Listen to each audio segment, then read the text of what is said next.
Hi everyone, welcome back to my channel to a new vlog.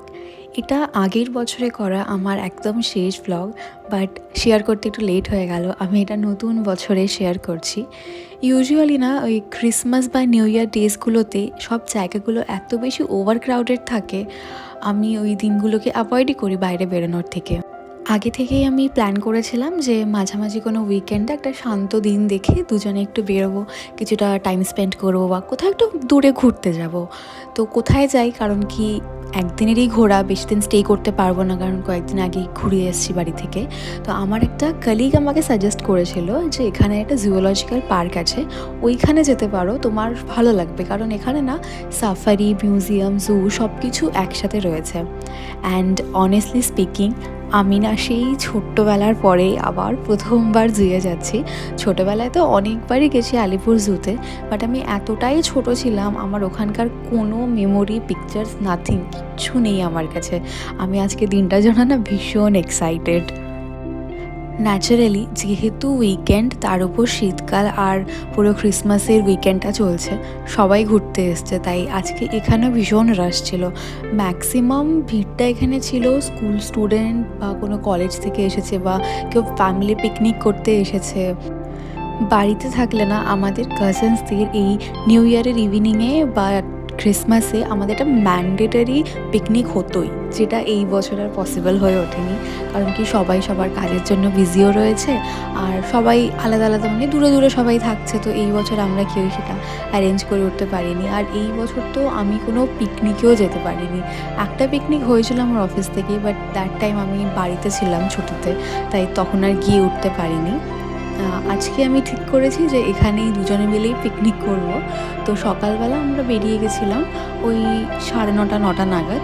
জায়গাটা আমার বাড়ি থেকে বেশ অনেকটা দূরে, মোটামুটি 2 ঘন্টার কাছাকাছি লেগেছে এখানে আসতে।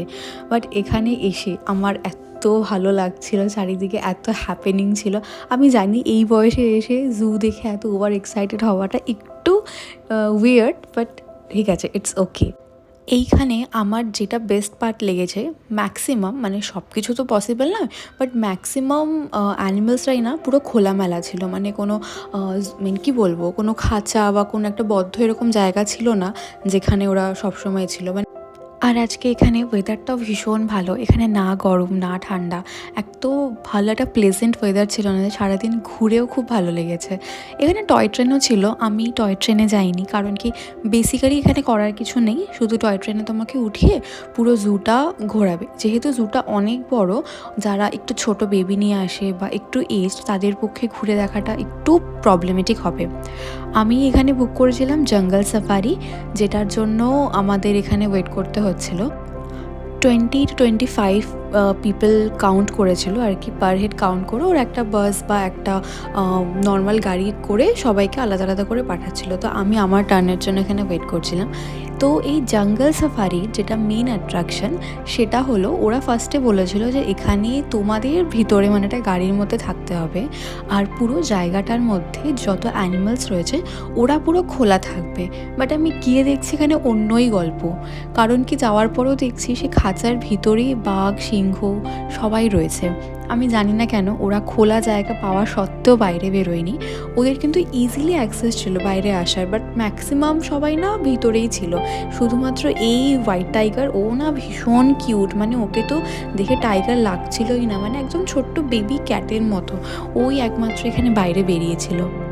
এই জুটা না অনেকটা উঁচুতে, মানে পাহাড়ের অনেকটা উঁচু মতোই বলতে পারো, যেখান থেকে অলমোস্ট পুরো হায়দ্রাবাদ সিটিটা দেখা যাচ্ছিলো। আর এটা হলো বাইসন। আমি লাইফে ফার্স্ট এত সামনে থেকে বাইসন দেখেছি, মানে হয়তো ভিডিওতে দেখে বোঝা যাচ্ছে না, বাট খুব ডেঞ্জারাস দেখতে। আর এই যে আগেই বললাম না, ম্যাক্সিমাম স্কুল স্টুডেন্টদের ভিড় ছিল আজকে এখানে। সাফারিটা আমাদের ওই 20 to 30 মিনিটস মতো ছিল। ওটা শেষ হয়ে যাওয়ার পর ফাইনালি একটু বাইরের দিকে বেরিয়ে এসেছিলাম। ওখানে ছিল রয়্যাল বেঙ্গল টাইগার, এটা অনেক দূরে, দেখা যাচ্ছে না খুব একটা, বাট ও না ভীষণ অ্যাক্টিভ, মানে প্রো অ্যাক্টিভ এই টাইগারটা। ও চারিদিকে ঘুরে বেড়াচ্ছিল, ডাকছিল। বাকি সবাই খাঁচার ভিতরে থাকুক বা বাইরে, কেউ সেরকম ডাকাডাকি করেনি, বাট ও প্রচণ্ড ডাকছিল। আর এইটা দেখার পরে আমি ফিল করলাম ও একটু ডিপ্রেসড বা ফার্স্ট্রেটেড কিছু হতে পারে, কারণ সবাই বাইরে এত চিৎকার করছে না, ও মানে কোথায় যাবে বুঝে উঠতে পারছে না। এটা হচ্ছে মির ক্যাট, ওকে ভীষণ কিউট লাগে অলওয়েজ। আমি এই ফার্স্ট টাইম মির ক্যাট এত সামনাসামনি দেখলাম, এটা খুব কিউট একটা ব্যাপার। তো আমি অনেকক্ষণ ঘোরাঘুরির পর একটু টায়ার্ড হয়ে গেছিলাম, তো ভাবলাম আশেপাশে গিয়ে একটু কোথাও বসি। যেই আমি একটা বসার জায়গা খুঁজে পেয়েছি, সায়ন বলছে চল চল, খুব ইন্টারেস্টিং একটা তোর জন্য আমি খুঁজে বের করেছি। না কি ওরই ইন্টারেস্টিং প্রাণী যেটাও খুঁজে বের করেছে, দ্যাট ইজ বেবুন। পুরো জুতে যদি সবথেকে অ্যাক্টিভ মেম্বার কেউ হয় তাহলে একমাত্র ইনি। আর আগেই বললাম একটু পিকনিক ভাইব আনার আমি চেষ্টা করেছি, তাই বাড়ি থেকে আমি টুকটাক সব খাবার নিয়ে এসেছি। বেশি কিছু না, জাস্ট নর্মাল একটু দুজনের মতো বাসন্তী পোলাও করেছিলাম, তার সাথে আলুর দম করে এনেছিলাম, একটু ঝাল ঝাল কষা কষা আলুর দম করে এনেছিলাম।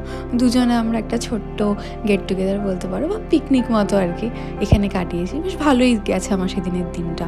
লাস্টলি আমরা গেলাম রেপটাইল হাউসে, সেখানে দেখার মতো অ্যাজ সাচ কিছু ছিল না, যেহেতু শীতকাল না, ম্যাক্সিমাম সবাই এখানে শীত ঘুম দিচ্ছে। আজকের ভিডিওটা এইটুকুই, দেখা হচ্ছে নেক্সট ভিডিওতে। Till then bye, take care.